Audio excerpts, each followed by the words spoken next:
O Senhor esteja convosco. Proclamação do Evangelho de Jesus Cristo segundo Mateus.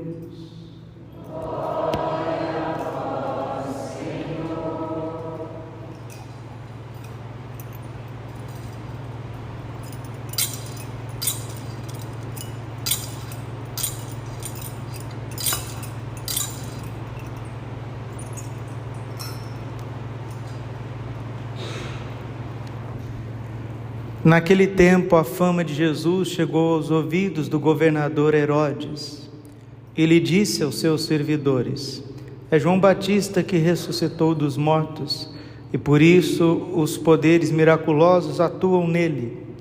De fato, Herodes tinha mandado prender João, amarrá-lo e colocá-lo na prisão, por causa de Herodíades, a mulher de seu irmão Filipe. Pois João tinha dito a Herodes: não te é permitido tê-la como esposa. Herodes queria matar João, mas tinha medo do povo, que o considerava como um profeta. Por ocasião do aniversário de Herodes, a filha de Herodíades dançou diante de todos, e agradou tanto a Herodes que ele prometeu, com juramento, dar a ela tudo o que pediste. Instigada pela mãe, ela disse: dá-me aqui num prato a cabeça de João Batista.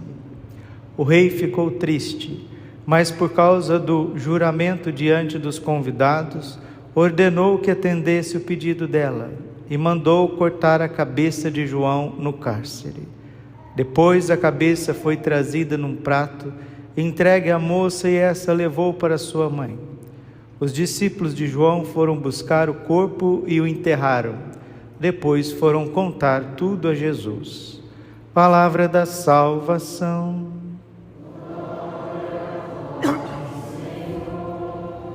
Ave Maria, cheia de graça, o Senhor é convosco. Bendita sois vós entre as mulheres. Bendito é o fruto do vosso ventre, Jesus. Santa Maria, Mãe de Deus, rogai por nós, pecadores, agora e na hora de nossa morte. Amém. Vinde, Espírito Santo, vinde por meio da poderosa intercessão, Imaculado Coração de Maria, vossa amadíssima esposa. Podemos sentar um instante. Jesus, manso e humilde de coração. João Batista foi o último profeta do Antigo Testamento e o primeiro do Novo Testamento.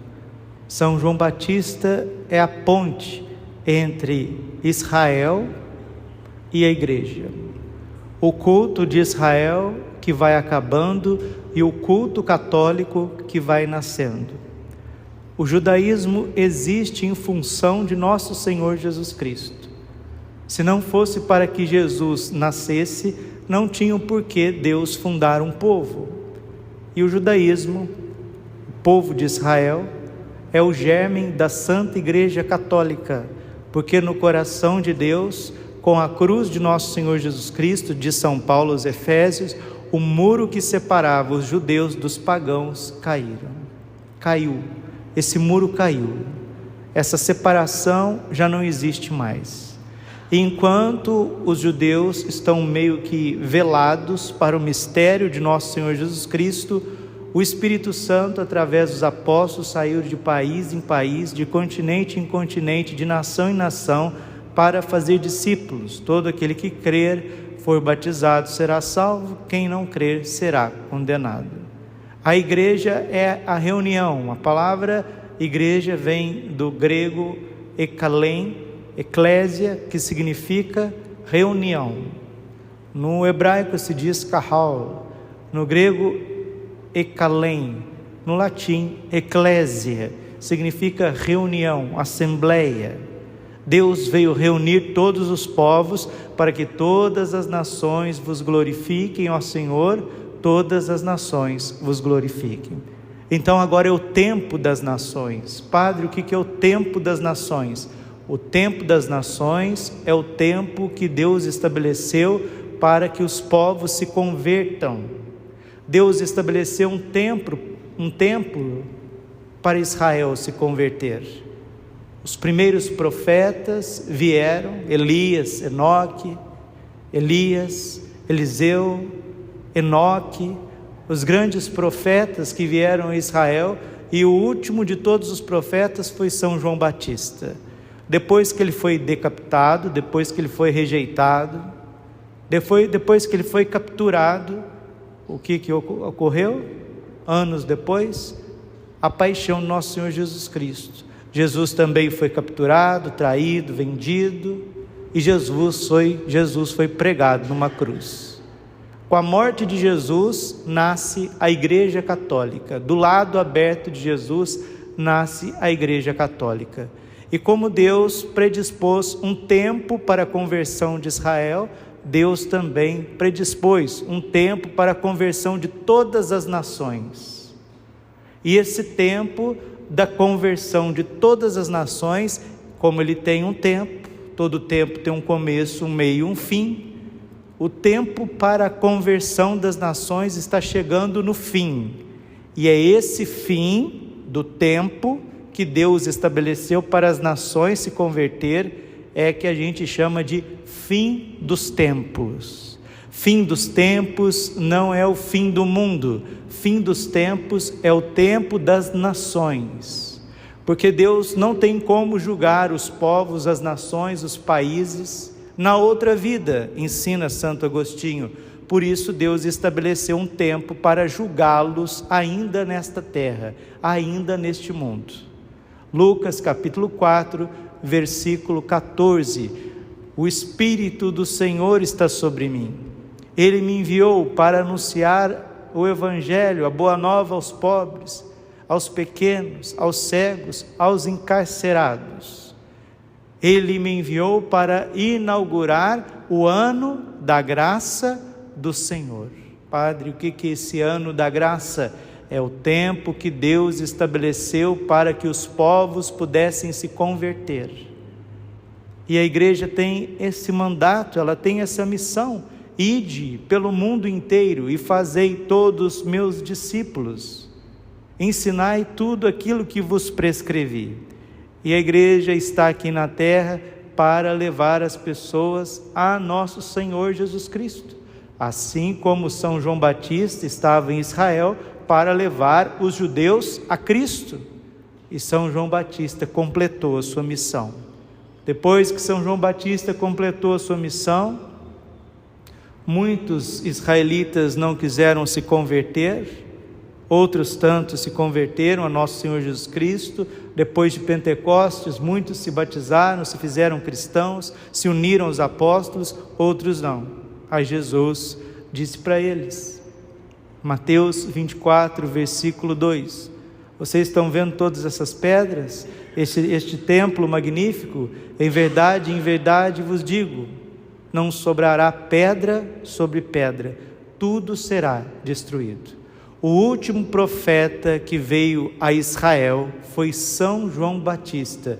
Depois de São João Batista e depois da morte e ressurreição do nosso Senhor, Israel não teve mais templo. O templo de Salomão, que foi construído 1000 anos antes de Cristo, depois destruído, reconstruído, foi destruído definitivamente até os dias de hoje pelo imperador Tito no ano 70. Hoje em Jerusalém existe uma mesquita muçulmana, aonde foi o templo de Salomão. E os israelitas, os judeus e os muçulmanos vivem numa constante disputa, numa constante tensão para ver quem que vai ficar com aquela região sagrada para eles. O que sobrou do templo foi simplesmente uma muralha que os judeus chamam de Muro das Lamentações. Lá os papas foram várias vezes, São João Paulo II, Bento XVI, Papa Francisco, nas suas viagens apostólicas, e lá também os católicos que respeitam muito a religião de Israel, porque é de Israel que nós herdamos a Santa Igreja Católica. São Paulo fala isso no capítulo 9 de Romanos. Aí eles são os herdeiros, eles vêm os profetas, eles o culto, eles as promessas. E mais adiante, em Romanos 11, 29, São Paulo, falando de novo sobre o mistério da conversão de Israel, ele diz que os dons de Deus e a sua vocação é irrevogável. A vocação, os dons de Deus é irrevogável, são irrevogáveis aquilo que Deus determinou para o seu povo eleito Israel e para aquilo que Ele determinou para a Igreja Católica e todas as nações. Padre, aonde o Senhor quer chegar com isso? Eu quero chegar aonde o Espírito Santo quer chegar. Como Israel teve um tempo para decidir, a Igreja Católica também tem que ter um tempo para decidir.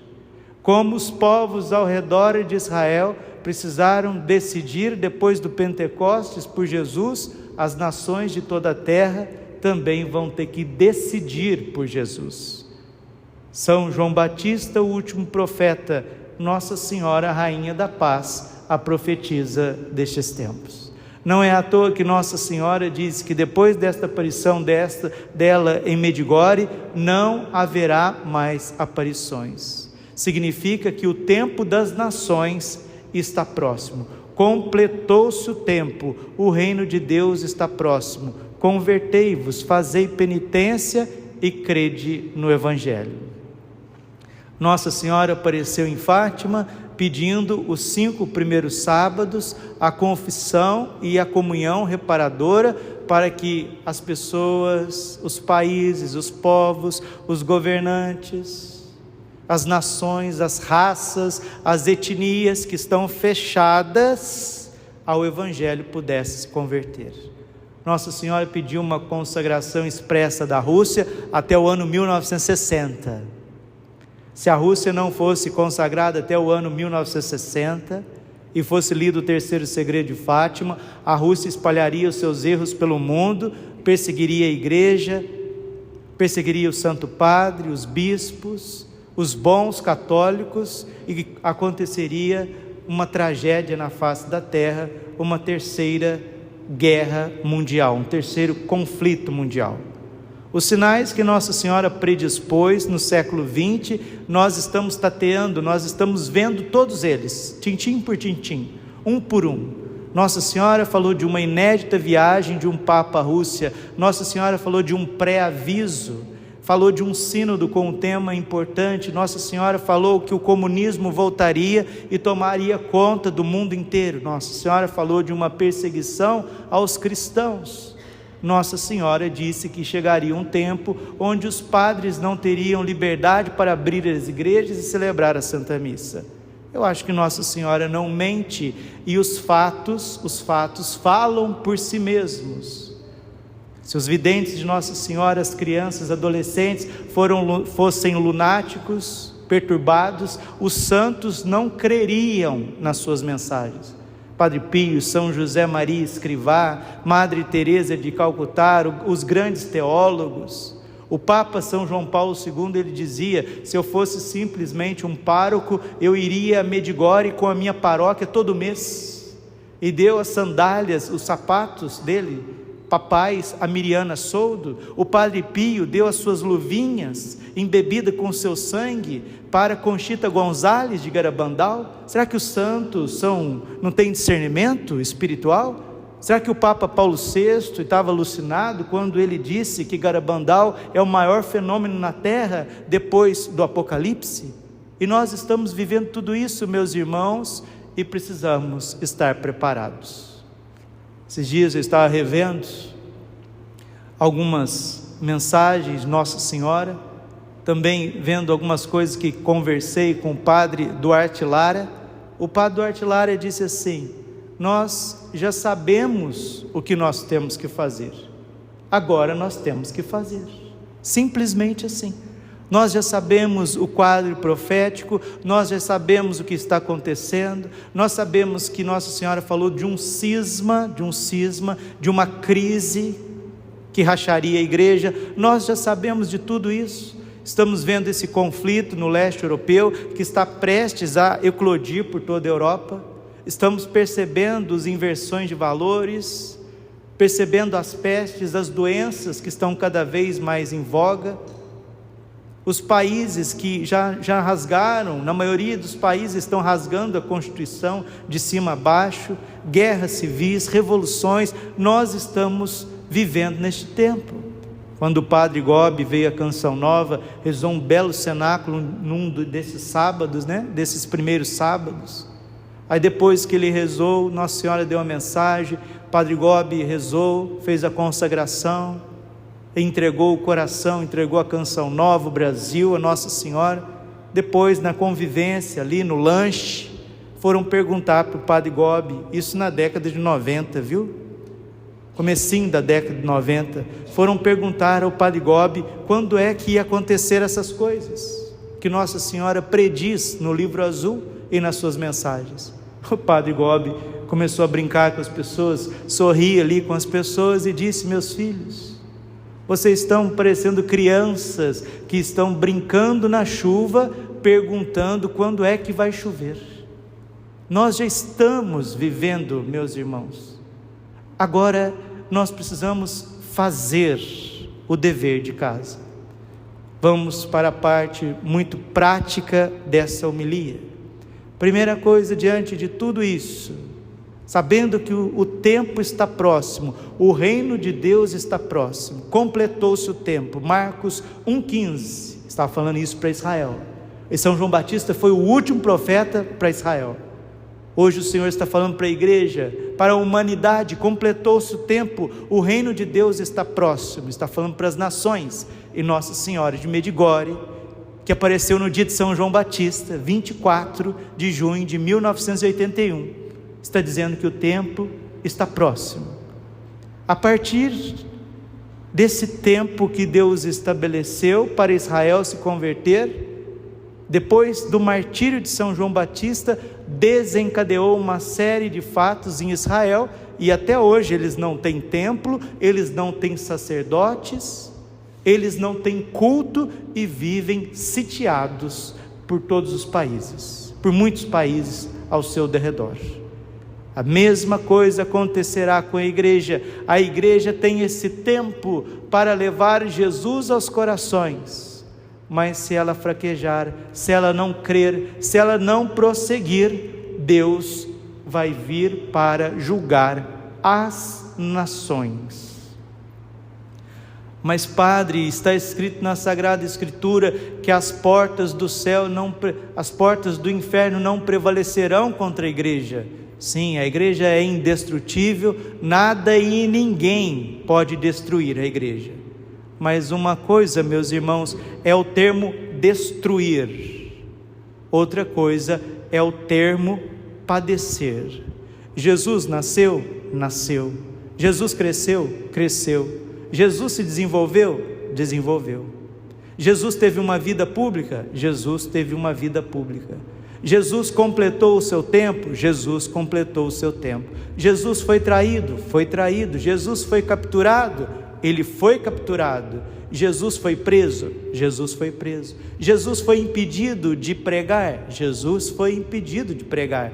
Jesus foi torturado? Jesus foi torturado. Jesus foi pregado na cruz? Jesus foi pregado na cruz. Jesus morreu? Jesus morreu. Jesus ressuscitou? Jesus ressuscitou. Jesus subiu aos céus? Jesus subiu aos céus. Jesus com o Pai derramou o Espírito Santo? Derramou o Espírito Santo. Jesus há de voltar para julgar os vivos e os mortos? Jesus há de voltar para julgar os vivos e os mortos. Cristo é a cabeça, a igreja é o seu corpo místico, e tudo que aconteceu com a cabeça acontecerá com o corpo místico de Cristo, que é a igreja. A igreja nasceu, a igreja cresceu, a igreja teve um tempo de vida pública, mas a igreja será traída, a igreja será capturada, a igreja será impedida de anunciar o evangelho. É a perseguição que virá. A igreja vai ser presa no patíbulo destes tempos. A igreja será crucificada, sim. Parágrafo 675 do Catecismo fala dessa provação derradeira da igreja, e aparentemente, no tempo determinado por Deus, a igreja vai, entre aspas, morrer. visivelmente aos homens. O Papa Bento XVI falou sobre isso enquanto era padre, em conferências radiofônicas na década de 70. Quem quiser conferir, pega essas conferências, elas foram traduzidas para o português, colocado num livrinho chamado Fé e Futuro, que a igreja diminuiria de tamanho e que praticamente, visivelmente, ela desapareceria por um tempo. Assim como Jesus desapareceu da frente dos apóstolos por um tempo, mas ressuscitou ao terceiro dia, assim também acontecerá com a igreja. Visivelmente, falou: onde foi parar a igreja? Onde foi parar o culto? Onde estão os cristãos? Onde estão os católicos em meio às cidades deste mundo, aos países? Vai parecer que a igreja desapareceu, mas ela estará celebrando a Eucaristia nas catacumbas, como os primeiros cristãos. E a igreja também ressuscitará, e a ressurreição da igreja é o triunfo do coração imaculado de Maria. E a igreja receberá um novo Pentecostes, como Jesus derramou um novo Pentecostes. E no fim do mundo, só Deus sabe o fim do mundo, a igreja Jerusalém Celeste descerá para que o mundo seja totalmente renovado, para que haja um novo céu e uma nova terra.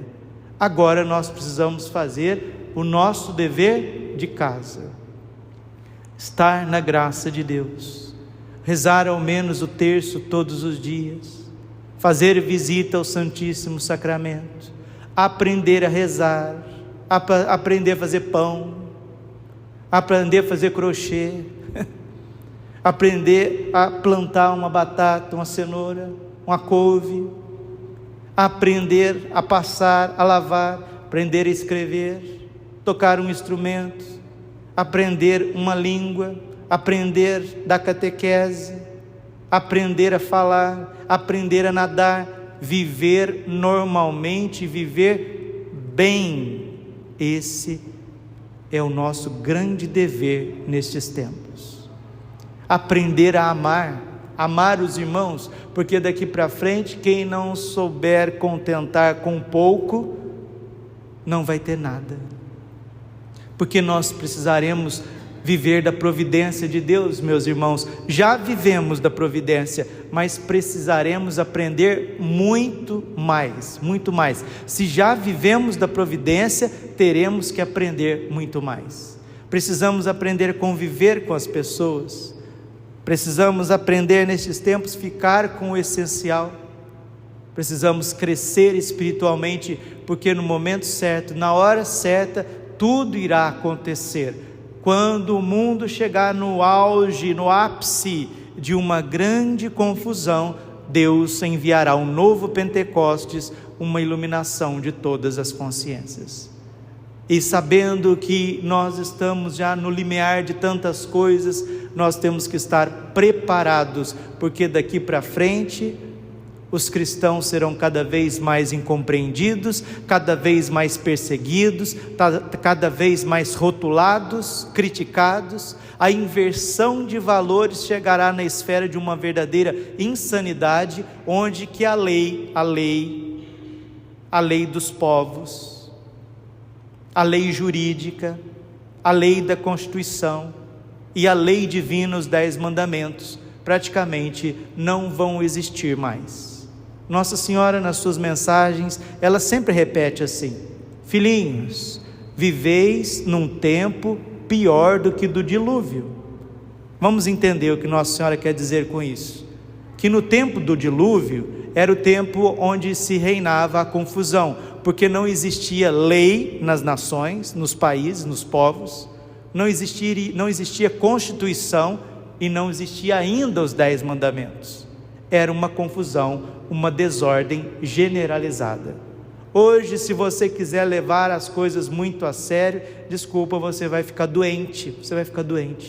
É como se você quisesse levar um jogo de xadrez a sério e o cara ali jogando dama com você enquanto você está jogando xadrez.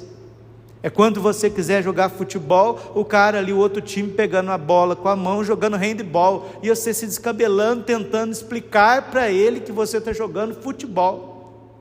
É isso que está acontecendo nos nossos tempos. Não tem lei mais, não tem ordem, não tem princípio. Porque Deus nos abandonou? Não, Deus não nos abandonou. Como Ele não abandonou Israel. Enviou o maior de todos os profetas a Israel, para ver se ouvia a voz que clamava no deserto. Depois de São João Batista, não foi mais tempo de misericórdia, tempo de justiça. Depois de Nossa Senhora Rainha da Paz, depois de Jesus misericordioso, já não é mais tempo de misericórdia, e é tempo de justiça. Por isso que agora nós precisamos fazer o dever de casa, aprender a amar, sermos humildes, viver da providência, ter a vida de oração em dia e interceder para que o coração imaculado triunfe cada vez mais. Que ele triunfe cada vez mais rápido na igreja e no mundo. Os 5 primeiros sábados que Nossa Senhora pediu, desculpe dizer, até se humilhou, suplicou. Nossa Senhora implorou os 5 primeiros sábados, é para que o tempo da misericórdia pudesse se estender a todas as nações. Nós brasileiros, sei que as pessoas vão ouvir essa homilia, vão compartilhar essa homilia, vão rezar com essa homilia. Nós brasileiros, graças a Deus, enche o peito, o coração, graças a Deus, nós não fazemos ideia do que está acontecendo neste mundo. A Witska em Medjugorje disse: o pior não acontecerá no Brasil, o pior não acontecerá no Brasil. Mas Nossa Senhora, quando o padre Kettler, através das meninas, perguntou a Nossa Senhora em Simbres, no Pernambuco, será como na Revolução Espanhola? Nossa Senhora respondeu com uma palavra: quase, quase. Virá a todas as capitais do Brasil? Sim. Virá também no interior? Não. No interior, não. Fiquemos com as palavras de Nossa Senhora: ela não mente, ela não mente. É Nossa Senhora que está guiando a igreja agora, porque a quem nós iremos? A quem nós vamos ouvir? A quem nós iremos? Quem nos conduzirá? Quem falará ao nosso coração palavras de vida eterna? Diante de uma crise tremenda que já estamos vivendo e ainda viveremos, ouçamos a voz que clama no deserto, a voz de Nossa Senhora, a celeste profetisa destes tempos. Glória ao Pai, ao Filho e ao Espírito Santo, como era no princípio, agora e sempre. Amém. Coração imaculado de Maria, confiança, saúde e vitória.